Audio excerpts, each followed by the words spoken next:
अगर आपके दांतों में या फिर आपके बच्चों के दांत में बहुत ज्यादा कीड़े लग जाते हैं या फिर आप में बहुत ज्यादा सेंसिटिविटी प्रॉब्लम है, तो ऐसा क्या किया जाए जिससे कि आप इससे छुटकारा पा सके। तो डेंटल वर्निश जो है एक तरीके का प्रोडक्ट है जिसकी मदद से आप इन दिक्कतों से मुक्ति प्राप्त कर सकते हैं। और मेरे एक सब्सक्राइबर हैं जिन्होंने मुझे कमेंट सेक्शन में पूछा था कि सर आप इस टॉपिक पे एक वीडियो बना दीजिए, तो चलिए इसके बारे में बात करते हैं।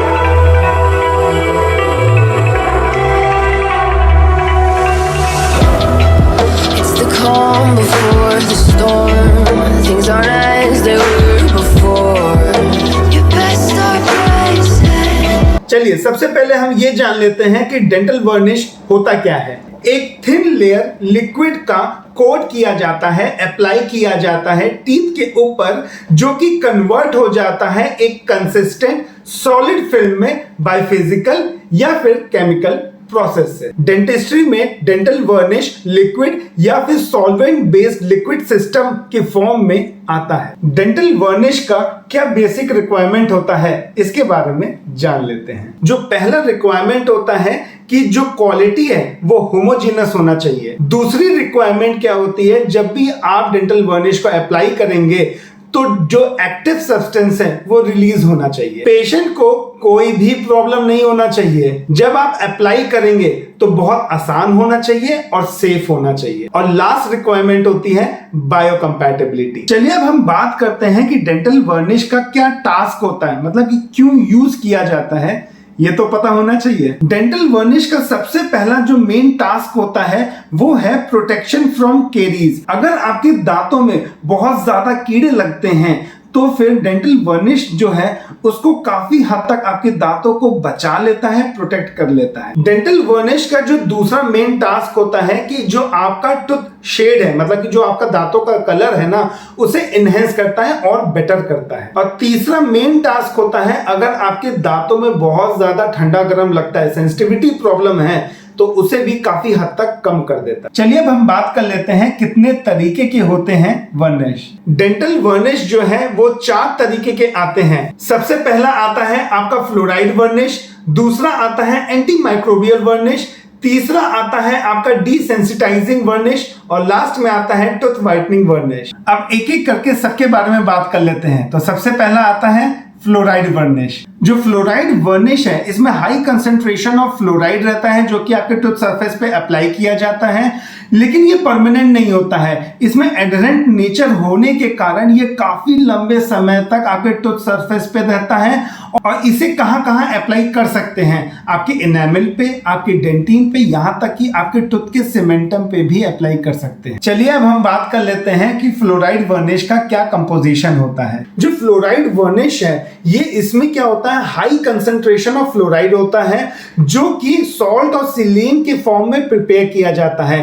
अल्कोहल और रेजिन बेस्ड सोल्यूशन होता है जो कि बहुत ज्यादा फास्ट ड्राई होता है, उसी में इसको बनाया जाता है। फ्लोराइड वर्निश जो है बहुत सारी कंपनीज बनाती हैं, लेकिन हर कंपनी का जो तरीका है वो अलग होता है। एक कंपनी जो है जो फ्लोराइड का जो कंसंट्रेशन है कुछ और लेता है, दूसरी कंपनी कुछ और लेती है, लेकिन जो मोस्ट कॉमन जो परसेंटेज है ना फ्लोराइड का वो 5% सोडियम फ्लोराइड है, जो ज्यादातर कंपनीज जो है फ्लोराइड वर्निश में होता है। और कुछ कंपनीज में मैंने देखा है कि 1% डाइफ्लोरसिलेन होता है जिसका बेस जो है पॉलीयूरिथेन होता है। और कुछ कंपनीज में 2.5% जो है सोडियम फ्लोराइड यूज किया जाता है और जिसका बेस जो है वो शेलैक होता है। अच्छा, मन में एक डाउट जरूर आ जाता है, क्या डेंटल वर्निश मतलब कि जो फ्लोराइड वर्निश है ये सेफ है कि नहीं।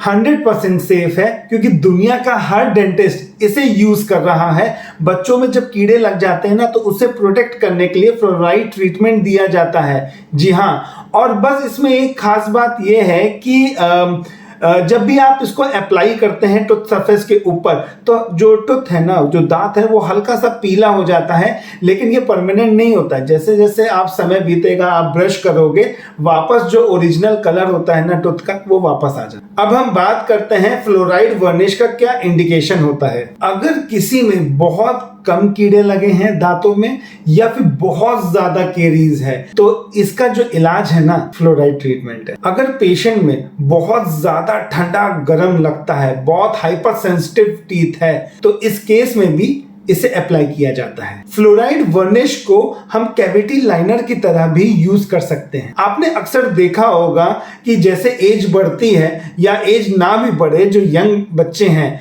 वो बहुत ज्यादा कोल्ड ड्रिंक और ये सब पीते हैं, जिसकी वजह से जो मसूड़े हैं ना वो थोड़े से नीचे आ जाते हैं और रूट का सरफेस दिखने लगता है। या जब भी एज बढ़ता है तब भी जो है दांत घिसने लगते हैं, मसूड़े नीचे आ जाते हैं, रूट का सरफेस दिखने लगता है।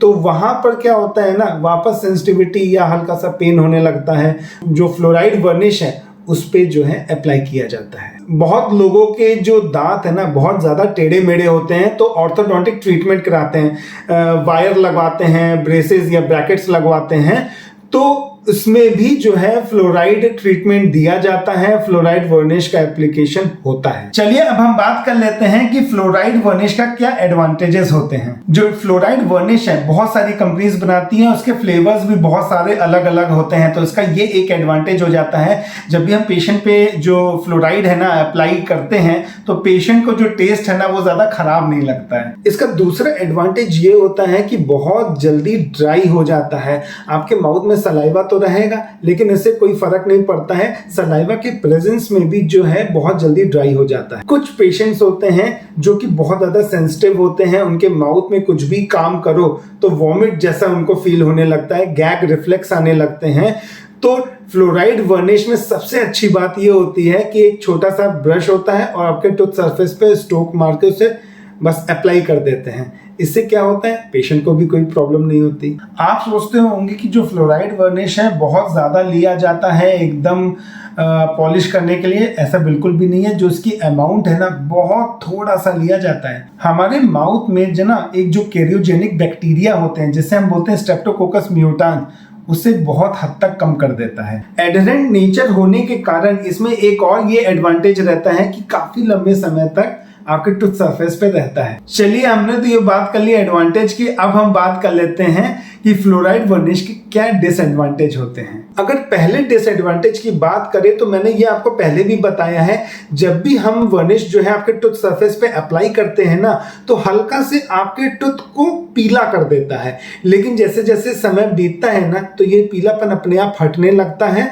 और आपका जो ओरिजिनल कलर है वो वापस आ। दूसरा डिसएडवांटेज ये होता है कि बहुत सारी कंपनीज बनाती हैं लेकिन अलग अलग फ्लेवर में बनाती हैं। कुछ अच्छे फ्लेवर होते हैं, कुछ बुरे वाले फ्लेवर होते हैं। अगर कुछ पेशेंट को जो है जो उसका टेस्ट है ना वो अच्छा नहीं लगता है, तो ये भी एक डिसएडवांटेज। अभी तक जो हम बात कर रहे थे वो है फ्लोराइड वर्निश के बारे में।